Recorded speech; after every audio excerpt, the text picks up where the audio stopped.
మానవహారం చేయాలండి. దయచేసి అందరూ మానవహారం ఉండాలి.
కాకపోతే మాకు ప్రయారిటీ ఇవ్వలేదు కాబట్టి బిల్లు పాస్ అయింది. అంటే మేము చేసే ఫైట్ ఏది ప్రభుత్వం దృష్టికి వెళ్ళట్లా. ఇప్పుడు సోషల్ మీడియాలో కూడా ఏదైనా జ్యూస్ చేసినా ఏంది మీడియాలో సోషల్ మీడియాలో చూసుకోవడం తప్ప ఏంది మీడియాలో కనబడతలేదు ఎక్కడ. దీనివల్ల మైనార్టీలు బాగా వెనకబడిపోతున్నారు. ఏంది వాళ్ళ ఏదైతే వాళ్ళ గొంతు హక్కులు ధరించుకుపోతున్నాయి, వాళ్ళ గొంతుల్ని మూతపడుతున్నారు.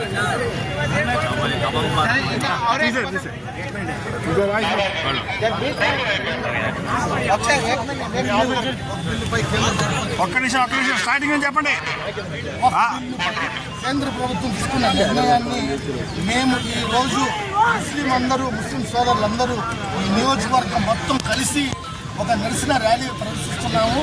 మేము ఒకటి చెప్తున్నాం, బీజేపీ గవర్నమెంట్ ఎక్కిన కాడి నుంచి triple talaq, uniform civil code, article 370 మొత్తం ఎన్ఆర్సీ, ఘర్ వాపసీ, ఎన్ని పెడుతున్నారు.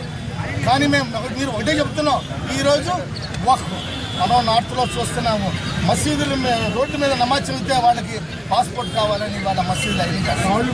నేను ఒకటే చెప్తున్నా, దయచేసి మన ముఖ్యమంత్రి గారిని ఇలాగా 4 రాష్ట్రాలు అసెంబ్లీలో పాస్ చేశారు, మీరు దయచేసి పాస్ చేసి ఈ బిల్లుని వెంటనే రద్దు చేస్తారని మేము చెప్తున్నాము. అలాగే ఇది ఆర్టికల్లు 25, 26, 14, 15, 300 ఏ ఆర్టికల్కి వ్యతిరేకంగా ఉంది. ఇవాళ మేము సుప్రీంకోర్టు కూడా వెళ్ళాము. దీని మీద సుప్రీంకోర్టు మీద మాకు నమ్మకం ఉంది, పూర్తిగా న్యాయం చేస్తామని. ఇప్పుడు మన అంజుమన ఆధ్వర్యంలో ఒక మెమోరాండం కూడా ఎంఆర్ఓ గారి ఇవ్వడం జరుగుతుంది. దయచేసి నేను ప్రధానమంత్రి గారిని ఒకటే కోరుతున్నాను, మీరు ఈ బిల్లును వెంటనే రద్దు చేయాల్సిందిగా మేము కోరుతున్నాము. అంజుమన్ హిమాయతుల్స్లో కేంద్రంలోని బీజేపీ ప్రభుత్వం తీసుకొచ్చినటువంటి వక్ఫ్ చట్ట సవరణలు నిరసిస్తూ మంగళగిరిలో ఈరోజు ఈ నిరసన ర్యాలీ నిర్వహించడం జరుగుతూ ఉంది. ఏదైతే ఈ చట్ట సవరణలు ఉన్నాయో ఈ చట్టాలు పూర్తిగా రాజ్యాంగ విరుద్ధం, ఇది మత స్వేచ్ఛను హరించేటటువంటి విధంగా ఉన్నాయి. గతం నుంచి ఇప్పటిదాకా బీజేపీ పరిపాలన చూస్తే ఈ దేశంలో హిజాబ్, హలాల్, అజాన్, నమాజ్ అంటూ తీవ్రమైనటువంటి దాడులు చేస్తూ ఉన్నటువంటి నేపథ్యం, మైనార్టీల యొక్క ఆర్థిక, రాజకీయ, సామాజిక స్థితిగతులు హీనాతీనంగా ఉన్నాయని జస్టిస్ సచార్ కమిటీ ఒక పక్కన చెప్తే, మేము మైనార్టీలు ఉద్ధరిస్తామని చెప్పి మాట్లాడినటువంటి ఈ మోదీ ఇతను తీసుకుంటున్నటువంటి ఈ చర్యలు, ఈ చట్టాలన్నీ కూడా మైనార్టీలకు విఘాతం కలిగించేటువంటి విధంగా ఉన్నాయి. ఒక పక్కనేమో మోదీ గారు బేటీ బచావో బేటీ పడావో అని చెప్తా ఉన్నాడు, కానీ ఇక్కడ బేటీ సతావో బేటీ రులావోలాగా ఉంది. ఏదైతే ఈ వక్ఫ్ చట్ట సవరణ లేక దీని యొక్క కుట్ర మొత్తం కూడా ఈ ఆస్తులను మొత్తాన్ని కూడా అదానీలు, అంబానీలకు ధారదత్తం చేయడం కోసమే ఈ రకమైనటువంటి కుట్ర పండుతాయని మేము చెప్తా ఉన్నాం. ఆయన హిందూ ధర్మ పరిరక్షకుడు అని చెప్పుకోవడానికి కూడా ఓటు బ్యాంకు రాజకీయాలు చేయడానికి చూస్తూ ఉన్నాడు. ఆయన నిజంగా ఓటు బ్యాంకు రాజకీయాలు, ఇది హిందువుల పరిరక్షణ కాదు, ఇది ముస్లింల మత స్వేచ్ఛను హరించడం. రాబోయే కాలంలో క్రైస్తవుల మీద, సంస్థల మీద దాడులు జరుగుతాయి. అదేవిధంగా హిందూ ఎండోమెంట్ యాక్ట్ ఏదో ఉందో దాని మీద కూడా దాడి జరిగేటటువంటి ప్రమాదం ఉంది. ఆయన ఏదైతే ఈ వక్ఫ్ బోర్డు ఉందో, కౌన్సిల్ ఉందో, దాంట్లో ముస్లిమేతలను తీసుకొస్తానని చెప్పి మాట్లాడుతూ ఉన్నాడు. అంటే మీరు రాబోయే కాలంలో ఏదైతే వక్ఫ్ బోర్డులో ఏదైతే ముస్లిమేతలు తీసుకొస్తా ఉన్నారో, ఎండోమెంట్ ఏదైతే ఉందో దాంట్లో కూడా ముస్లింలను తీసుకుంటారా అని చెప్పి మేము ప్రశ్నిస్తా ఉన్నాం. కాబట్టి ఏదైతే ఈ ఆస్తులు ఉన్నాయో ఇవన్నీ కూడా మన హక్కులకి సంబంధించినటువంటి అంశం. ఇది హిందూ ముస్లిం వివాదం కాదు, ఇది న్యాయానికి, అన్యాయానికి జరుగుతున్నటువంటి పోరాట సంగ్రామంగా తీర్చుకోవాల్సినటువంటి అవసరం ఉంది. రాబోయే కాలంలో మైనార్టీల మీద దాడులు చేస్తా ఉన్నారో దానికి వ్యతిరేకంగా ప్రజా పోరాటాల ద్వారా ఈ దేశంలో ఉన్నటువంటి హిందువులు కూడా ముస్లింలను హక్కును చేర్చుకునేటటువంటి సాంప్రదాయం ఈ దేశంలో ఉంది. ఈ దేశ లౌకిక స్ఫూర్తిని కాపాడుకోవాల్సినటువంటి అవసరం ఉంది. ఈ దేశంలో ముస్లింల యొక్క ఐక్యతే కాదు, ఈ దేశ సమైక్యత, సమగ్రత మొత్తం కూడా ఈ దేశానికి అవసరం అని చెప్పి చాటి చెప్తూ రాబోయే కాలంలో ప్రజా పోరాటాలను చేస్తాం. ఇక్కడ ఉన్నటువంటి రాజకీయ పార్టీలు కూడా మేము ఒక చెప్పదలుచుకున్నాం. ఈ లౌకిక పార్టీలు ఇక్కడ ప్రాంతీయంగా ఉన్నటువంటి ఏదైతే ఉన్నాయో ఆ పార్టీలు కూడా మీరు ఎటువైపు ఉండాలో తెలుసుకోవాలి. మీరు ముస్లింల వైపు ఉన్నారా, లేకపోతే ఏదైతే కార్పొరేట్లకు ఊడిగం చేసేటటువంటి మోదీ వైపు ఉన్నారో మీరు తెలుసుకోవాల్సినటువంటి అవసరం ఉంది. లేకపోతే రాబోయే కాలంలో మీకు కూడా తగిన శాస్తి జరుగుతుందని చెప్పి ఈ సందర్భంగా నేను హెచ్చరిస్తా ఉన్నాను. మైనార్టీ ఆవాస్ కమిటీ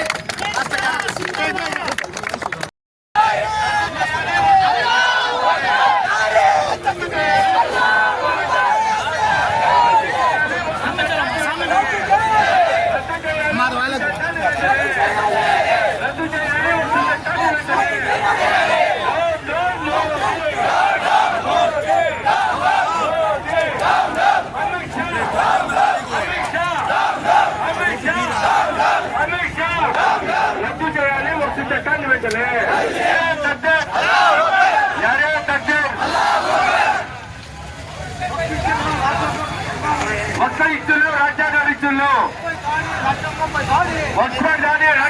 దాడి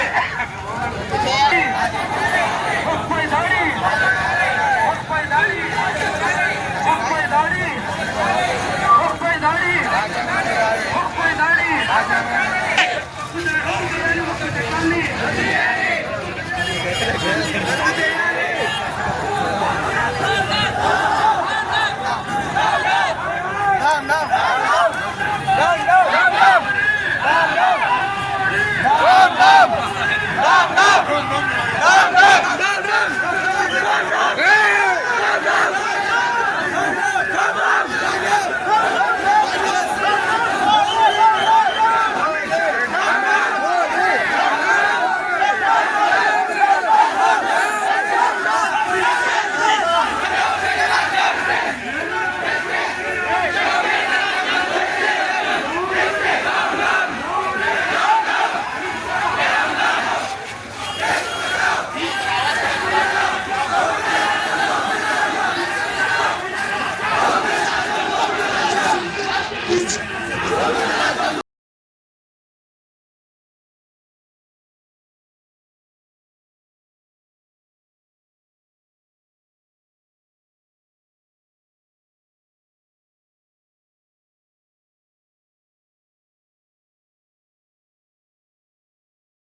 అది కూడా చేయలేకపోతే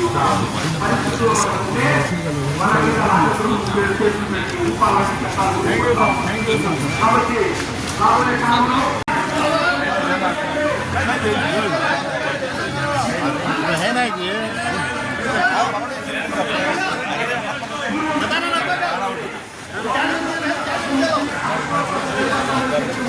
आओ मुनीर भाई आओ